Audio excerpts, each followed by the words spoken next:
Palestinians have been killed following a missile strike. The children were hit while playing on swings. The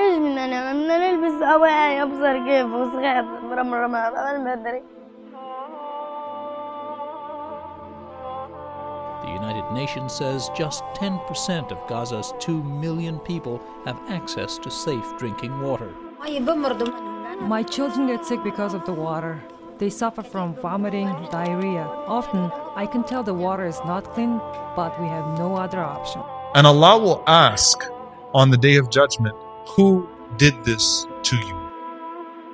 Who did this to you? Who put you in this situation? And Allah will also ask, and who came to your aid? And you are presented with a people in distress.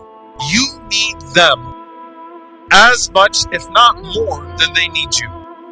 What does it mean to actually be the answer to someone's prayer? How beautiful is it when that person raises their hands to the skies for you?